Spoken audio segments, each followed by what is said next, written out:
अपनी राख से तू उड़ जा अब तलाश में, परवाज़ देख परवाने की, आसमां भी सर उठाएगा, आएगा अपना टाइम आएगा, मेरे जैसा शाना लाला तुझे ना मिल पाएगा। ये hello friend, good afternoon to all of you. You are watching Commerce Winner with Gaurav. अगर आप कुछ अच्छा देख रहे हैं तो वो कॉमर्स विनर देख रहे हैं। Please like and subscribe my channel with your friend. Benefit उठाने के लिए इस वीडियो का आप एंड तक वॉचिंग करना, कंटिन्यू वॉच करते हैं। आज इस टॉपिक में हम क्या सीखने वाले हैं? Stock exchange. क्या स्टॉक एक्सचेंज? या तो भैया स्टॉक एक्सचेंज बोल लो या शेयर मार्केट बोल लो, बात एक ही है। जरा ध्यान से समझो। मुझे पता है कि मैं आपको एक आइडिया देता हूं बेसिक। चलो जब फोन परचेज कर लो, सर कहां मिलेगा? मोबाइल मार्केट में। तो आप मोबाइल मार्केट चले जाओगे।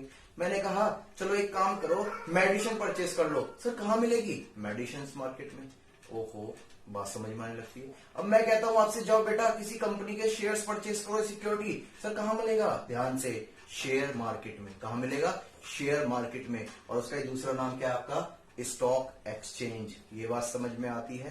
क्लियर? तो आज इसके बारे में हम सीखने वाले हैं। ध्यान से। It is an institutions which provide a platform from buying and selling of existing securities। यानी कि मार्केट में जो सिक्योरिटी ऑलरेडी चल रही हैं, जिनका सेल और परचेज हो रहा है, ठीक है, उसको मार्केट में रिसाइकलिंग करना है। सर समझे? ध्यान से समझो। जैसे सपोज करो रिलायंस कंपनी नई है पुरानी है? सर बहुत पुरानी है। तो उसके मार्केट में शेयर्स पहले से रन होंगे, एग्जिस्टिंग में होंगे नहीं होंगे? हाँ सर होंगे, बिल्कुल। अब आप जो है एक इन्वेस्टर्स बनना चाहते हो, आपने डिसाइड किया कि हम पढ़े लिखे ब्रेन से अर्न करेंगे, ठीक है। तो आपने क्या करा? अपने कंपनी रिलायंस कंपनी के शेयर्स क्या करे? परचेज करे और सेल्स करे। वो किसके थ्रू हो पाएगा? Stock exchange. क्यों? ज्यादातर जितनी भी पब्लिक कंपनी होती है वो अपनी सिक्योरिटी लिस्टेड करा लेती है स्टॉक एक्सचेंज में। क्यों करा लेती है? उसके पीछे कारण क्या है? क्योंकि जब आप स्टॉक एक्सचेंज के थ्रू कोई शेयर्स या सिक्योरिटीज इश्यू कर रहे हो तो उस पर ट्रस्ट ज्यादा बढ़ जाता है, ठीक है। आप भी अगर किसी कंपनी के शेयर परचेज करना चाहोगे तो वो कंपनी कैसी होनी चाहिए?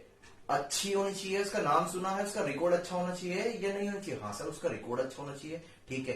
तो होता क्या है, जब स्टॉक एक्सचेंज के थ्रू कंपनी कोई इश्यू करेगी अपने शेयर्स, तो वहां पर प्रोटेक्टर बैठी होती है जिसका नाम होता है क्या? सेबी। आने वाली वीडियो में हम सेबी की बात भी करेंगे, ठीक है। सेबी क्या होती है? ये इन्वेस्टर की प्रोटेक्टर होती है। सपोज करो किसी कंपनी ने अगर इन्वेस्टर के साथ गलत किया, ठीक है, तो वो क्या करेगी? उसको पेनल्टीज इंपोज करेगी, इन्वेस्टर्स का पैसा वापस दिलाएगी और कंपनी क्या हो जाएगी? पेनल्टी लग जाएगी। जितना उसने प्रॉफिट कमाया उसका 3 टाइम्स और 25 करोड़ रुपए विच एवर हायर, ये उसकी पेनल्टीज होती है। ये बात याद रखना। अगर सपोज करो कोई कंपनी ऐसी है जो स्टॉक एक्सचेंज के थ्रू से नहीं करा गया, तो बताओ क्या आप उसके शेयर्स परचेज कर लोगे? नहीं सर, हमें विश्वास नहीं है। इस वजह से ज्यादातर जो प्रोविजंस हैं वो यही है, अगर कोई पब्लिक कंपनी जो है अपने मार्केट में शेयर इश्यू करना चाहती है तो वो स्टॉक एक्सचेंज के थ्रू ही कर सकती है। लेकिन उससे पहले उसे अपनी कुछ लीगल फॉर्मेलिटीज हैं, कंपनीज एक्ट 2013 है, उसको फॉलो करना पड़ेगा और अपनी सिक्योरिटीज लिस्टेड करानी होगी। किसके अंदर? Stock exchange. और स्टॉक एक्सचेंज जो ज्यादातर ट्रेंड में होते हैं वो दो ही होते हैं। आपको सीएनबीसी न्यूज चैनल पर नीचे रेट मिल जाएंगे, एनएससी और बीएससी, ठीक है। सेंसेक्स एंड निफ्टी, ये उनका एवरेज होता है। क्या होता है उनका? एवरेज, ठीक है। तो एनएससी का मतलब क्या होता है? National stock exchange. And BSc का मतलब होता है बॉम्बे स्टॉक एक्सचेंज। ज्यादातर ट्रेंड में यही रहते हैं, ठीक है। आप चेक कर लेना जाके, सेंसेक्स या निफ्टी। क्लियर? ध्यान से। तो हम पढ़ चुके हैं इस चीज के बारे में। जो एग्जिस्टिंग में सिक्योरिटीज होती है उसको बाय सेल करने का जो प्रोसेस होता है वो कहां होता है? स्टॉक एक्सचेंज में, या इसे हम क्या बोल सकते हैं? शेयर्स मार्केट, ठीक है। ध्यान से। The facilitate the exchange of securities. Securities का मतलब क्या? सिक्योरिटीज में बहुत सारी बातें आती हैं। शेयर्स भी होते हैं, शेयर्स इक्विटी भी हो सकते हैं, प्रीफरेंस भी, डिबेंचर्स भी, बॉन्ड्स भी, म्यूचुअल फंड्स भी, एसेट्रा, बहुत सारी चीजें हो सकती हैं। ये बात समझ में आती है। फिर बात आती है, इसको हम क्या करते हैं? Into cash. कैश के लिए तो करते हैं भाई, मैं इन्वेस्टर हूं, मैंने क्या काम करा? अपना पैसा करा, मैं जॉब करके पैसा कमाया, मैं चाहता हूं उस पैसे को डबल करूं, ठीक है। हो सकता है, रिस्क तो है, रिस्क तो है, क्या पता शेयर्स मेरे पैसा डूब जाए, हो सकता है कि मेरा पैसा डबल हो जाए। तो मैं क्या करता हूं? रिस्क लेकर अपने पैसे को इन्वेस्टमेंट कर देता हूं किसी कंपनी के शेयर्स में। और उससे क्या होता है? अगर कंपनी में शेयर्स की वैल्यू बढ़ जाती है तो मेरा पैसा क्या हो जाता है? फालतू डबल हो जाता है, बेनिफिट मिल जाता है। ये बात समझ में आती है? क्लियर?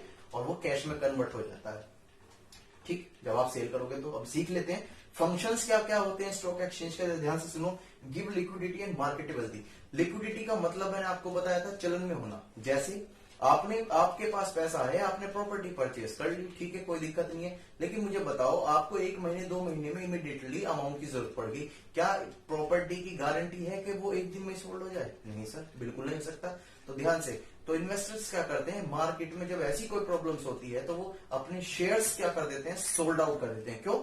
लाखों करोड़ों लोग इन्वेस्टमेंट करते हैं तो कोई ना कोई बायर मिल ही जाता है। तो जिसने सेल करे उसको पैसा मिल जाता है और जिसने परचेज करे उसको शेयर्स मिल जाते हैं। तो यहाँ पर लिक्विडिटी एंड मार्केटेबिलिटी हो जाती है। ये फंक्शन है स्टॉक एक्सचेंज का। क्लियर? दूसरा, price of security. Price of security, price का मतलब क्या? वही सीधी सी बात है भाई, सीधी। आप इन्वेस्टर हो, आपने न्यूज़पेपर नहीं देखा, न्यूज चैनल नहीं देखा, आपको क्या पता? आपको क्या पता कि किस कंपनी के कितने रेट का क्या रेट हो रहा है शेयर्स का? तो वो कहाँ मिल सकता है आपको? स्टॉक एक्सचेंज की वेबसाइट पर, वो आप वहां देख सकते हो। सेफ्टी ऑफ ट्रांजेक्शन, मैंने आपको बताया ना, यहाँ पर कोई भी ट्रांजेक्शन जो या आप शेयर्स परचेज करो या सेल करो या बदला करो, यानी कि एक्सचेंज करो आपस में, ठीक, वो भी सीख लेते हैं हम, वो सारे सेफ रहेंगे। क्यों सेफ रहेंगे? क्योंकि वहां पर एक सेबी का मतलब बस अभी ये मान के चलो, वो इन्वेस्टर की प्रोटेक्टर है। जैसे घर में मम्मी होती है ना, मम्मी पापा पीटे, भैया पीटे, बहन पीटे तो किसके पास जाएंगे? मम्मी के पास। तो मम्मी हमें बचाती है, सेव करती है पिटाई से, ठीक है। तो ऐसी क्या होती है, सेबी जो होती है वो प्रोटेक्टर होती है कि कंपनी उस इन्वेस्टर के साथ गलत ना कर दे। इस वजह से वो एक नजरें जमा कर बैठी होती है कि मैं अपने इन्वेस्टर को क्या करूंगी, प्रोटेक्ट करूंगी। तो इस वजह से जब हम स्टॉक एक्सचेंज के थ्रू कोई भी ट्रांजेक्शंस करते हैं सेल या परचेज की, तो वो क्या होती है, सेफ्टी होती है, ठीक है। फिर क्या, provide the scope of speculation. Speculation का मतलब क्या होता है, जैसे हम मान लेते हैं एक तरह से पढ़े लिखों का जुआ। क्या होता है? पढ़े लिखों का जुआ। कैसे? जैसे सपोज करो मैंने शेयर परचेज करा 100 रुपीज का, लेकिन किस बेस पर परचेज करा होगा, ध्यान से सुनना, कि भाई मार्केट में इस कंपनी का ट्रेंड अच्छा है और हो सकता है कि कल इस कंपनी के शेयर्स की वैल्यू इंक्रीज हो जाए। तो सपोज करो उस कंपनी की शेयर्स की वैल्यू जो है वो 120 हो गई, तो आपने कितना कमा लिया? 20 रुपीज। कितना कमा लिया? कितना अर्न कर लिया आपने? 20 रुपीज अर्न कर लिया। तो ये जो हम सोचते हैं, एस्टिमेट लगाते हैं कि हो सकता है कि शेयर्स की वैल्यू इंक्रीज हो जाए, हो सकता है शेयर्स की वैल्यू डिक्रीज हो जाए, तो this is the estimated, is known as speculations. क्या होता है? Provide the scope of speculations. ये बात समझ में आती है? ये आपका टॉपिक है, ये आज हमें कवर करना है, stock exchange. Please like and subscribe my channel.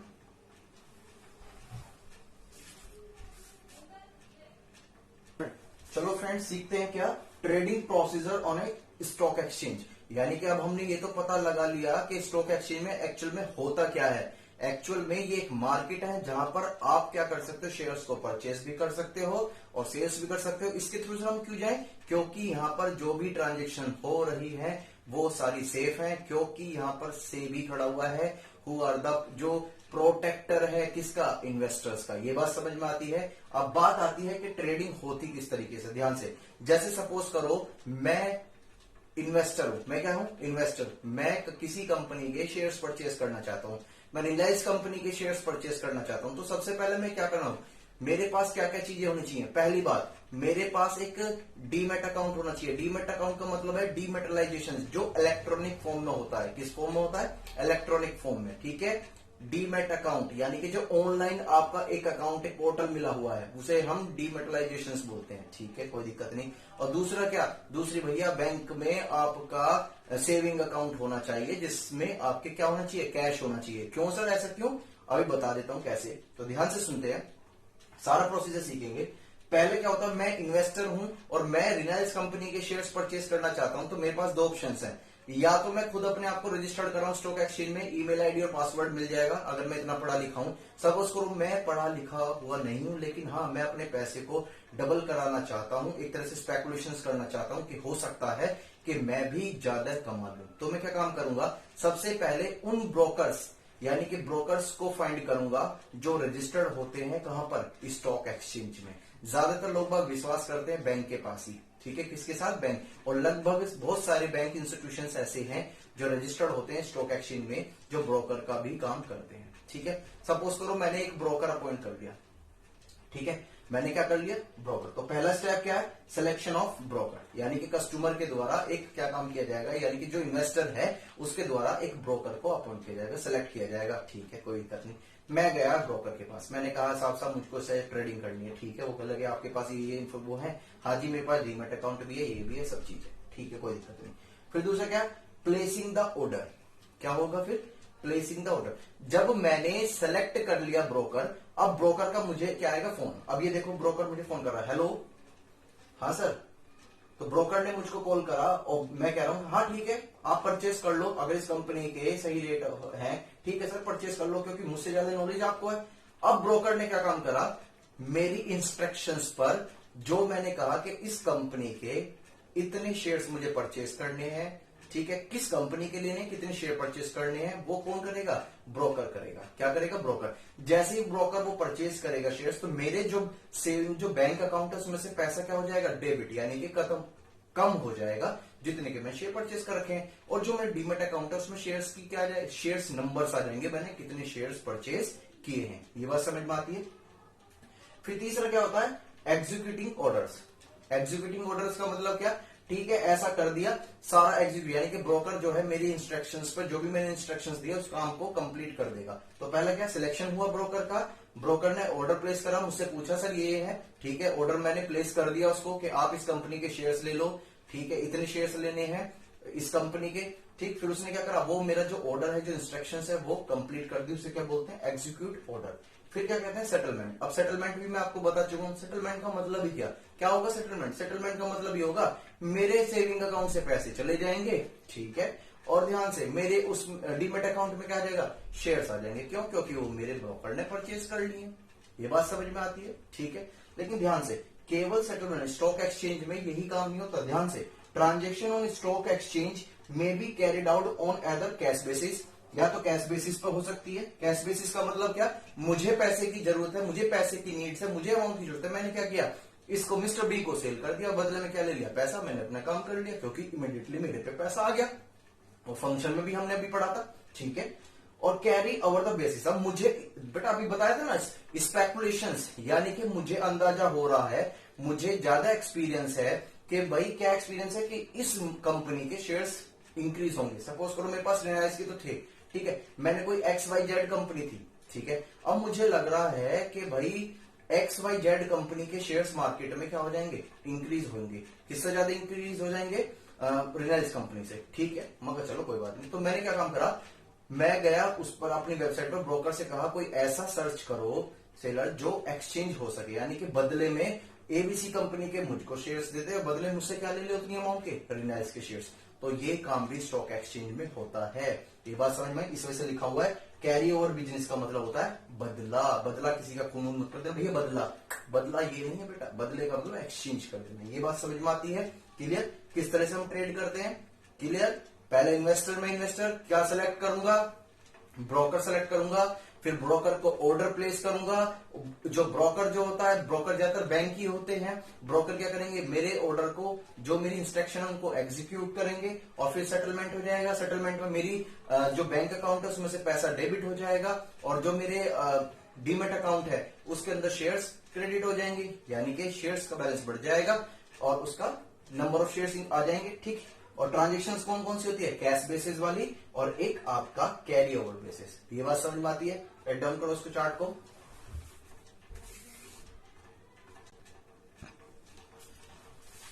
अब इस कॉन्सेप्ट को समझते हैं, depository services. Sir depository service, ध्यान से, अभी तक हमने क्या चीज सीखा, अभी हमने सेबी नहीं पढ़ी है, बस एक नाम आ रहा था सेबी सेबी, पर मैंने आपको बता दिया था वो है क्या चीज है, ठीक है।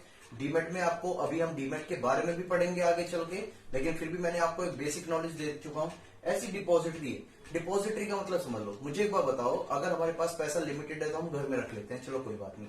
अगर पैसा अनलिमिटेड होता है, ये मतलब लिमिटेड ही होता है एक तरीके से, तो मुझे बताओ कि आप पैसा ज्यादा घर में रखना पसंद करोगे या अपने बैंक में डिपॉजिट कर दोगे। सर बैंक में, घर में क्यों नहीं, क्यों, क्योंकि हो सकता है चोरी हो जाए, हो सकता है कि खर्चे ज्यादा बढ़ जाए, क्योंकि हमें दिखते रहेंगे हमारे पास पैसे। तो इसमें हम क्या करते हैं, सेविंग पॉइंट ऑफ व्यू से हम अपने बैंक में उसको क्या कर देते हैं, डिपॉजिट कर देते हैं। क्या कर देते हैं, डिपॉजिट। तो बैंक जो है हमारी क्या करता है, हमारे उस अमाउंट को क्या करता है, सेफ रखता है, अपनी कस्टडी में रखकर क्या करता है, सेफ, ठीक है। तो ऐसी क्या होता है कि जब हम सिक्योरिटीज लेते हैं तो जो सिक्योरिटी अकाउंट जो ओपन होता है वो कहाँ ओपन होता है बेटा, ध्यान से, वो होता है डिपॉजिटरी में। क्या होता है? डिपॉजिटरी। डिपॉजिटरी भी जस्ट लाइक ए बैंक का ही काम करती है, बस बैंक में हम अपना मनी डिपॉजिट करते हैं और सिक्योर डिपॉजिटरी में क्या होता है? डिपॉजिटरी में हमारे शेयर्स होते हैं, यानी कि सिक्योरिटीज डिपॉजिट करी जाती है। क्या करी जाती है? सिक्योरिटीज। अब सिक्योरिटी में शेयर्स भी आते, equity shares, preference shares, debentures, mutual funds, bonds etcetera, बहुत सारी चीजें आती हैं। क्लियर? प्रेजेंटली मैं आपको बता दूं, प्रेजेंटली मार्केट में केवल दो ही आपकी डिपॉजिटरी चलती हैं, एक तो एनएसडीएल और सीडीएसएल। एनएसडीएल का मतलब क्या होता है? नेशनल सिक्योरिटी डिपॉजिटरी लिमिटेड, और सीडीएसएल का सेंट्रल डिपॉजिटरी लिमिटेड। इसको हम डिपॉजिटरी पार्टिसिपेंट यानी कि डीपी के नाम से जानते हैं। ये बात समझ में आती है? ठीक है। तो डिपॉजिटरी का मतलब समझ गए, डिपॉजिटरी भी बैंक का ही काम करता है, बस बैंक क्या काम करता है? वो पैसे को सेफ रखता है अपनी कस्टडी में। डिपॉजिटरी के यहाँ पर हम अपने बुक्स, डिपॉजिटरी के यहाँ पे हम अपना सिक्योरिटी अकाउंट भी ओपन करा सकते हैं, जिससे क्या हो सकती है? ट्रेडिंग की जाती है। क्या? या तो सेल्स कर देंगे या हम क्या करेंगे? परचेज। लेकिन किसको? शेयर्स को, यानी कि सिक्योरिटीज को। मैं एक एग्जांपल शेयर्स के ले रहा हूं क्योंकि वो सिक्योरिटी का पार्ट है। ये बात दिमाग में रिमाइंड करते रहना। ये बात क्लियर होती है? डिपॉजिटरी। ठीक है, अभी और सीखते हैं इसके बारे में, कंटिन्यू बने रहे। बेटा डिपॉजिटरी के बारे में हमने सीख लिया है, अब क्या सीखने वाले हैं? डिपॉजिटरी क्या क्या सर्विसेज प्रोवाइड करती है, और दूसरा क्या है? The benefit of depository service. क्या क्या बेनिफिट्स हो सकते हैं किसके? डिपॉजिटरी के। तो ध्यान से समझिए जरा, क्या सर्विसेज देती है हमें। पहला क्या है? The depository. ये मैं आपको बता चुका हूं। क्या बता चुका हूं? जैसे बैंक हमारे पैसे को अपनी कस्टडी में रखते हैं एज ए सेफ, ऐसी ही डिपॉजिटरी क्या करती है? जो हमारे सिक्योरिटीज अकाउंट जो हम ओपन करते हैं उसको भी सेफ रखते हैं, यानी कि कंपनी के जो हमने शेयर्स या सिक्योरिटीज परचेज करते हैं उसको सेफ कस्टडी में रखती है वो डिपॉजिटरी। किसमें? इलेक्ट्रॉनिक फॉर्म में। Clear? Depository participant. Depository participant का मतलब क्या होता है? कि जो डिपॉजिटरी के अंदर अपने अकाउंट्स ओपन कराते हैं, जैसे सपोज करो ब्रोकर हुआ, ठीक है, बैंक को। अब बैंक क्या काम करेगा? मैंने तो बैंक के यहाँ पर अपना डीमेट अकाउंट ओपन करा लिया, अब बैंक जो है एक अकाउंट और ओपन कराएगा, वो कहां पर? डिपॉजिटरी में। किसमें अकाउंट ओपन कराएगा? डिपॉजिटरी में। तो जब वो अपने डिपॉजिटरी में अकाउंट्स ओपन करेगा और रिकॉर्ड्स मेंटेन करेगा सिक्योरिटीज के होल्ड करने के, तो वो बोला जाता है डिपॉजिटरी पार्टिसिपेंट्स। ठीक उसी प्रकार आपको किसी गेम में पार्टिसिपेट करना, तो आप क्या करोगे? अपना नाम लिखवाओगे। क्या करोगे? जब भी तो उसमें प्ले कर सकोगे। तो ऐसी क्या हो सकती है? कोई एनएसडीएल सीडीएसएल के थ्रू आप सिक्योरिटी परचेज करना चाहते हो, एज ए मैं ब्रोकर हूं या इन्वेस्टर हूं, तो मुझे सबसे पहले कहां नाम लिखवाना पड़ेगा? डिपॉजिटरी में। किसमें? डिपॉजिटरी में। ठीक है। और डिपॉजिटरी कितनी टाइप्स की? वही दो टाइप की, एनएसडीएल और सीडीएसएल। ये एमसीक्यू का बहुत इंपॉर्टेंट क्वेश्चन हो सकता है कि फुल फॉर्म पूछ ले, या यही पूछ ले कि प्रेजेंट में कितनी आपकी डिपॉजिटरी है। क्लियर? इन्वेस्टर क्या? जो पैसा अपना इन्वेस्टमेंट करना चाहता है, ये बात तो आपको पता है। इश्यू कंपनी का मतलब क्या होता है? कि जो कंपनी मार्केट में अपने शेयर्स इश्यू करती है उसे इश्यूइंग कंपनी बोलते हैं। तो वो होता क्या है? सर्विसेज क्या प्रोवाइड करी? कि जब मार्केट में इन्होंने शेयर्स इश्यू कर दिए और जिस शेयर होल्डर्स ने इस कंपनी के शेयर्स लिए हैं, उसकी लिस्ट किसको प्रोवाइड करी जाती है? वो डिपॉजिटरी को प्रोवाइड करी जाती है। किसको? डिपॉजिटरी को। ये बात समझ में आती है? फिर इसके हम क्या पढ़ने वाले हैं? Benefit of depository service. Benefit of depository service. क्या बेनिफिट्स हैं? ध्यान से, ये तो आपको पता ही है। डिपॉजिटरी के थ्रू हम क्या कर सकते हैं? सेल्स या परचेज कर सकते हैं। क्लियर? दूसरा क्या? सेव टाइम हो सकता है, क्योंकि ट्रांजेक्शन ऑनलाइन होगी और आपको पता है कि ऑफलाइन और ऑनलाइन में टाइम सेव ही होता है। फिर है लोअर ट्रांजेक्शन कॉस्ट। होता क्या है? एक ट्रांजेक्शन कॉस्ट होती है। अगर आप परचेज कर रहे हो सिक्योरिटीज को, देन कुछ पे करना पड़ेगा, सेल करोगे कुछ पे करना पड़ेगा। तो वो जो कॉस्ट होती है, वो जो कॉस्ट का जो बर्डन होता है, अगर हम डिपॉजिटरी के थ्रू करते हैं तो वो क्या हो जाता है? थोड़ा कम हो जाता है। ठीक है। और भी बहुत सारे इसके बेनिफिट्स हैं, वे आपको रीड करने होंगे। अगर आपको वीडियो अच्छी लगे, like and subscribe my channel, please share with your friend. ये एग्जाम में बहुत हेल्पफुल रहेगा for the point of view your revision. ये बात समझ में आती है? प्लीज और कमेंट करें अगर आपको कुछ समझ में नहीं आता, तो मैं बिल्कुल डीपली फिर इसके ऊपर एक वीडियो आपको बना के अपलोड करूंगा। क्लियर? ये ओवरव्यू था। Please like and subscribe my channel and share with your friend. मिलते हैं नेक्स्ट क्लास में नेक्स्ट टॉपिक के साथ। Okay, bye bye.